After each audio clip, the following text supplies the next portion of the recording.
Hi friends, నేను మీ హఫీజ్. మీరు చూస్తున్నారు తెలుగు టెక్ ట్యూబ్. ఫ్రెండ్స్, ఇవాళ వీడియోలో మనం ఎయిర్ ప్యూరిఫైర్ని అయితే అన్బాక్సింగ్ చేద్దాం. సో నార్మల్ కాలాలతో పోల్చుకున్నట్టయితే చలికాలంలో మనకు పొల్యూషన్ అనేది చాలా ఎక్కువ ఉంటుంది. ఎస్పెషల్లీ ఢిల్లీ లాంటి సిటీలో అయితే ఇక మనం చెప్పనే అవసరం లేదనుకోండి.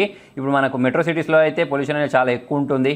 ఇళ్లలో ఎక్కడ చూసినా మీకు డస్టే కనిపిస్తుంది. సో అటువంటి డస్ట్ అనేది డైరెక్ట్ ముక్కులోకి వెళ్ళిపోతే మనకు పక్కా లంగ్స్ అనేవి పాడైపోవడం, లేకపోతే వేరే వేరే రోగాలు రావడం అయితే జరుగుతాయని చెప్పేసి అనుకోవచ్చు. సో అటువంటిప్పుడు మనకు ఎయిర్ ప్యూరిఫైర్స్ అనేవి చాలా యూజ్ అవుతాయి. సో ఈ కాలంలో అంటే మనకు టైం గడిచే కొద్దీ చెట్లు నరికేస్తున్నారు, దాంతోపాటే వాహనాలు ఎక్కువైపోతున్నాయి, అంటే పొల్యూషన్ అనేది ఎక్కువైపోతుంది. కాబట్టి మనకు ఈ ఇంట్లో ఎలాగైతే టీవీ, ఏసీ ఇంపార్టెంటో అలానే ఎయిర్ ప్యూరిఫైర్ కూడా చాలా ఇంపార్టెంట్ అని చెప్పేసి మనం అనుకోవచ్చు. సో ఇప్పుడు ఏం చేద్దామంటే మనము ఈ ఎయిర్ ప్యూరిఫైర్ని అయితే అన్బాక్సింగ్ చేద్దాం. అలాగే ఇప్పుడు మార్కెట్లో చాలా ఎయిర్ ప్యూరిఫైర్స్ ఉన్నాయి. వాటితో పోల్చుకున్నట్టయితే ఇది వాల్యూ ఫర్ మనీ ప్రోడక్ట్ అని చెప్పేసుకోవచ్చు. ఒకసారి ఇది అన్బాక్సింగ్ చేసేసి మరి నేను దీని వాల్యూ ఫర్ మనీ ప్రోడక్ట్ అని ఎందుకు చెప్తున్నాను అనేది అయితే మీకు చెప్తాను. సో ఇక్కడ ప్యాకేజింగ్ బాగానే ఉంది ఫ్రెండ్స్. సో మరి ఈ సీల్ ఏదైతే ఉంటుందో సీల్ని నేను బ్రేక్ చేసేసి దీన్ని ఇలా ఓపెన్ చేసినట్టయితే ఈ బాక్స్ లోపల మళ్ళీ మంచి ప్యాకేజింగ్లో అయితే వీళ్ళు ఈ ఎయిర్ ప్యూరిఫైర్ పంపించారు. సో ఫస్ట్ పైన చూసుకున్నట్టయితే మనకు Sqair అని చెప్పేసి దీనికి సంబంధించిన యూజర్ మాన్యువల్, తర్వాత వచ్చేసి ఇదే వారంటీ కార్డ్ అనుకోవచ్చు. సో దాంతోపాటే ఒక కేబుల్ని ప్రొవైడ్ చేశారు. మరి దీన్ని పవర్ తోటి కనెక్ట్ చేసుకోవాలి కదా, దానికి సంబంధించిన కేబుల్ అన్నట్టు. ప్యాకేజింగ్లో మనకు కింద కనెక్ట్ చేసుకోవడానికి స్టాండ్స్ని కూడా ప్రొవైడ్ చేశారు. 4 స్టాండ్స్ ఉన్నాయి, అది కూడా మనకు చెక్కతోటి తయారు చేసినవి ఉన్నాయి. సో ఇక్కడ మనకు ఒక ప్యాకేజింగ్ని అయితే ప్రొవైడ్ చేశారు. దాంతోపాటు దీన్ని ఇలా యూజ్ చేయాలని చెప్పేసి కూడా ఇక్కడ ఒకటి ప్రొవైడ్ చేశారు. సో దీని లోపల వైపు మనకు ఎయిర్ ప్యూరిఫైర్ ఉంది. సో ఇక్కడ మనకు ఈ స్టాండ్స్ ఏవైతే ఉంటాయో వీటిని అయితే ఫిట్ చేద్దాం. ఫిట్ చేయడం పెద్ద రాకెట్ సైన్స్ ఏం కాదు, చాలా సింపుల్గా అయితే ఇక్కడ ఫిట్ చేయవచ్చు. సో ఇక్కడ 4 స్టాండ్స్ ఇచ్చేసేసారు.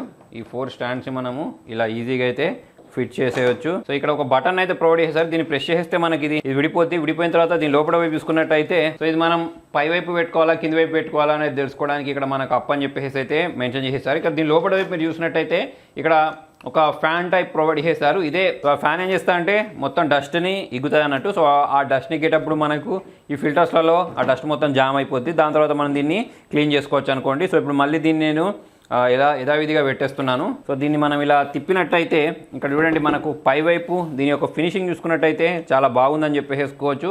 ఇక్కడ మనకు స్మార్ట్ ఎయిర్ అని చెప్పేసి దీనికి సంబంధించిన బ్రాండింగ్ ఉంది. సో ఇప్పుడు మనం ఏం చేద్దామంటే ఒకసారి పవర్ తోటి అయితే దీన్ని కనెక్ట్ చేద్దాం. సో బ్యాక్ సైడ్ దీనికి పవర్ అడాప్టర్ని కనెక్ట్ చేసుకోవడానికి ఒక పోర్ట్ని అయితే ప్రొవైడ్ చేశారు. సో నేను పవర్ అడాప్టర్ని కనెక్ట్ చేసేస్తాను. సో యూజర్ మాన్యువల్ని ప్రొవైడ్ చేశారు సార్. సో దీనిలో మనకు నాయిస్ లెవెల్స్ అనేవి ఇచ్చేస్తున్నారు. ఇప్పటివరకు ఉన్న ఎయిర్ ప్యూరిఫైర్స్తో పోల్చుకున్నట్టయితే మార్కెట్లో ఈ ప్రైస్ సెగ్మెంట్లో ఇది 54 dB మాత్రమే నాయిస్ని ప్రొడ్యూస్ చేస్తాయని చెప్తున్నారు. అంటే చాలా తక్కువ నాయిస్ని ప్రొడ్యూస్ చేస్తాయని చెప్పేసి అయితే మనం అనుకోవచ్చు. సో దాంతోపాటే ఇక్కడ దీన్ని ఎలా సెటప్ చేయాలి అని చెప్పేసి మొత్తం గైడ్ అయితే ఇచ్చేసారు. సో ఇంతకుముందు మనం ఒక ఫిల్టర్ని పెట్టాను చూసారా, దాన్ని ఏమంటామంటే HEPA ఫిల్టర్ అని చెప్పేసి అంటాం అన్నట్టు. సో దాంతోపాటు ఒక కార్బన్ ఫిల్టర్ అని చెప్పేసి కూడా మనము ఎక్స్ట్రాగా పెట్టుకోవాలంటే పెట్టేసుకోవచ్చు. సో మరి మనం వీటి గురించి తెలుసుకోవాలి అని అంటే ఇక్కడ QR కోడ్ని మనం స్కాన్ చేసి వీటి గురించి మొత్తం ఇన్ఫర్మేషన్ అయితే తెలుసుకోవచ్చు. సో ఇలా ఇక్కడ ఎలా సెటప్ చేయాలి అని చెప్పేసి అయితే మనం మొత్తం గైడ్ అయితే ఇచ్చేసేసారు. సో ఈ సెటప్ చేసుకోవడం చాలా సింపులే, మనం దాని గురించి పెద్ద టెన్షన్ తీసుకోవాల్సిన అవసరం అయితే లేదు. ఫ్రెండ్, దీన్ని ఆన్ చేయాలి అంటే ఇక్కడ హోల్ ఇచ్చారు సరే, ఈ హోల్లో మనం వేలు పెట్టేసి ఇలా తిప్పుతూ ఉంటే ఇది తిరుగుతూ ఉంటుంది అన్నట్టు. ఇక్కడ మీరు స్పీడ్ని అయితే గమనించవచ్చు. సో మనం ఎంత స్పీడ్ కావాలంటే అంత స్పీడ్లో అయితే దీన్ని పెట్టేసుకోవచ్చు. తక్కువ స్పీడ్లో పెట్టుకున్నప్పుడు మనకు కొంచెం నాయిస్ అనేది తక్కువ వస్తుందని చెప్పేసుకోవచ్చు. సో ఇది చాలా పెద్దగా ఉంది కాబట్టి మనకు రూమ్లో ఉండే ఎయిర్ని చాలా ప్యూరిఫై చేస్తాయని చెప్పేసి అయితే మనం అనుకోవచ్చు.